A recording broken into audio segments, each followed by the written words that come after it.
Together, me and you will share life's journey. Together we'll make it through.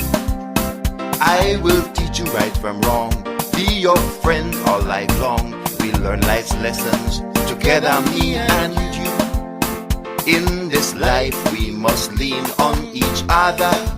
There's so much good things we all can do together. We'll read a book, tell a story, share a poem, take a journey, only me and you. I wanna be like you, I wanna be like you. I wanna say what you say and do what you do like you. I wanna be like you, I wanna be like you. I wanna say what you say and do what you do like you. Good morning, boys and girls. Good morning. My name is Miss Gwen, and I'm going to read you a story about how Alligator got a short tongue. Mark and Martin were best friends. They would walk to school together every day. The boys were an interesting pair. Mark was the smarter of the two and always came up with suggestions as to what they could do, while Martin was the muscle behind the plans. He could run faster, climb higher, and throw further than Mark.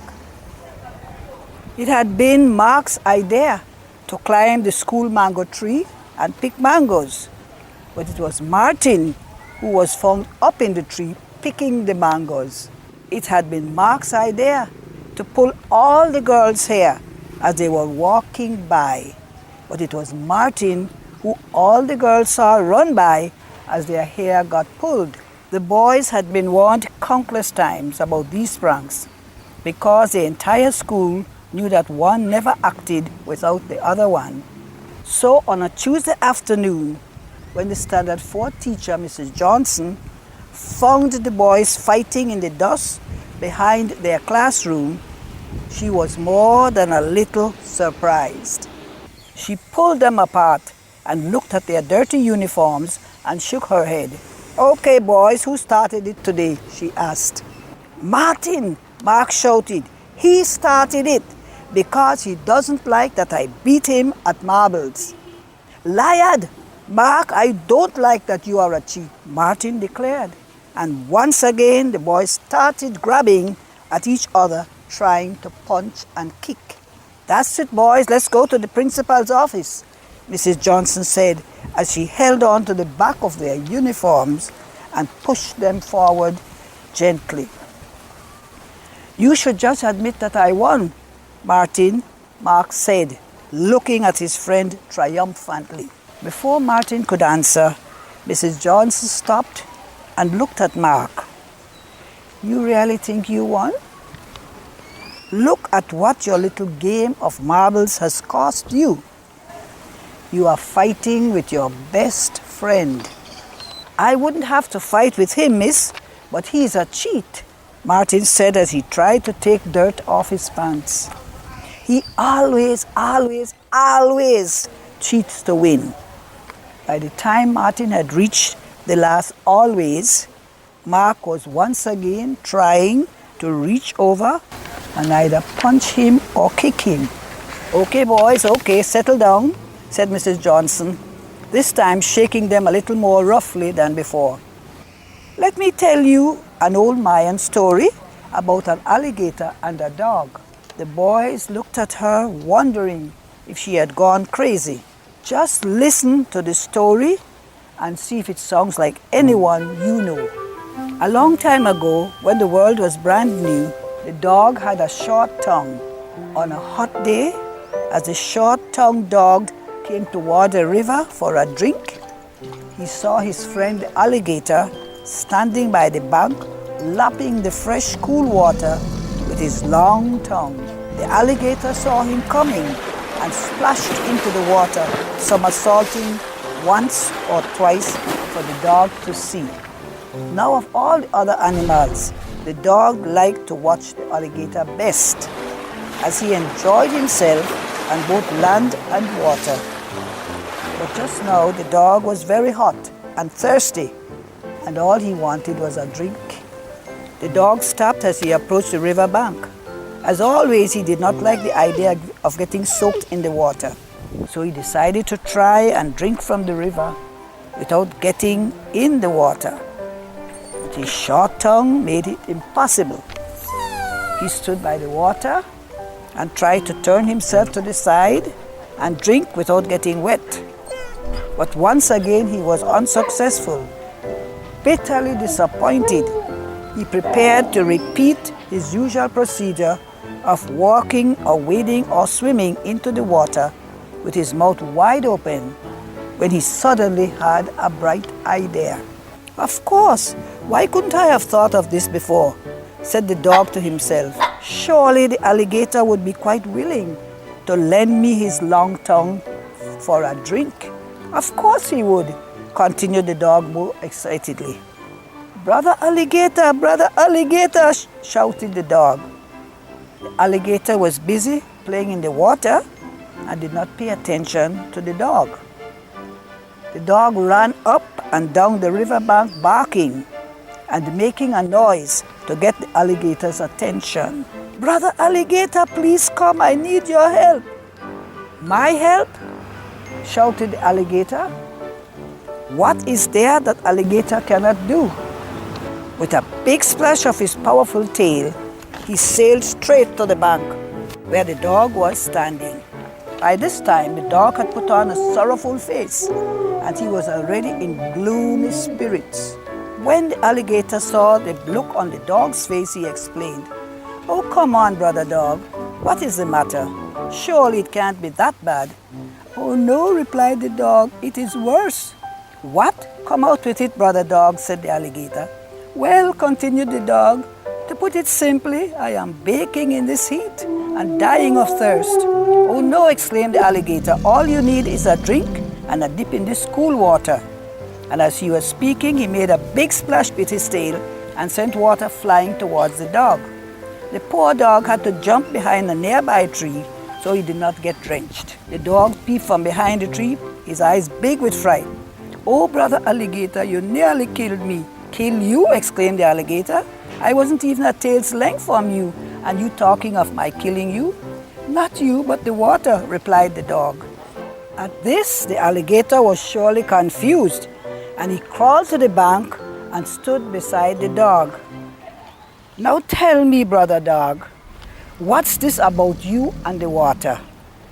You claim to be hot and thirsty, and yet you say the water can kill you." "Look," replied the dog mournfully, "if I get into the water to drink, I will surely get sick and die. On the other hand, if I don't drink, I will die of thirst." "I see," said the alligator thoughtfully. He stared at the water for a while and then continued, "What if somehow you could drink without getting wet? Would you avoid this disaster?" "That's it," replied the dog hopefully, "and there's where you can help me." "Me help you?" asked the alligator. "Yes," continued the dog. "If you lend me your long tongue, I'll let you have mine. And as soon as I am through drinking, I will give yours and you return mine." "Of course," shouted the alligator. "Why couldn't I have thought of that before?" With that, the kind-hearted alligator pulled out his tongue and handed it to the dog. The dog in turn gave his own short tongue to alligator until he was finished drinking.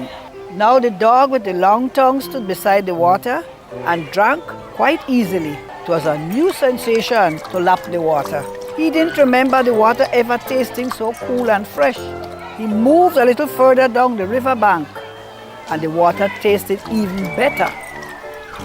Suddenly dog thought to himself, "If only this tongue could be mine, I would be the happiest animal under the sun." As the thoughts entered his head, a funny feeling came over him. He stole a glance at the alligator, and to his surprise, the alligator was playing with his short tongue, happy as could be. Brother Dog looked once, twice, and away he went, as fast as his legs could carry him. When the alligator realized what was happening, he shouted to the dog to come back. The dog had disappeared with the alligator's long tongue. From that day on, the alligator had been the sworn enemy of the dog. As Mrs. Johnson finished the story, she looked from one boy to the other and said, "Sometimes, boys, people will do silly things to win. But the truth is, you lose a lot by tricking people. You lose their respect, friendship, and trust. You two are friends, and I want you to think about how much you are losing fighting over marbles as you clean up the schoolyard." So she handed the boys 2 buckets and left them to work. In a few short moments, she heard them laughing and talking.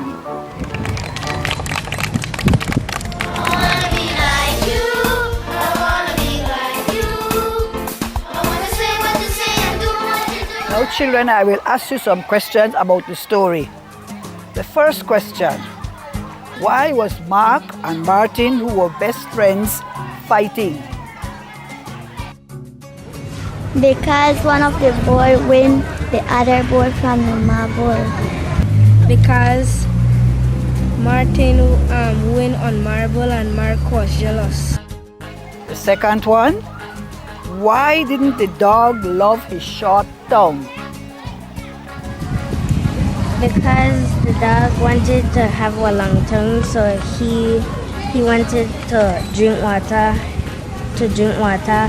very well, so he just get the tongue and started to run it with the tongue and didn't give back alligator.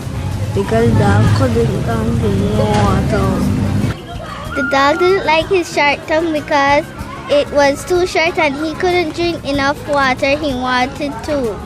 Third question: how did the dog trick the alligator? What did he say or do? Say one. Lena ito.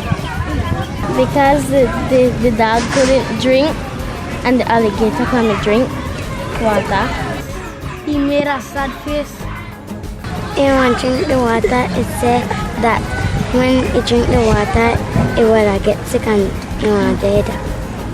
Fourth question: what do you lose when you trick people? Your friend, your respect, your friendship, and trust. So your respect, you lose your friend, your friendship, your trust, and your respect. And the final question: did the boys remain best friends? Yes. Yes. We learn life's lessons together, me and you. In this life we must lean on each other. There's so much good things we all can do together. We'll read a book, tell a story, share a poem, take a journey, only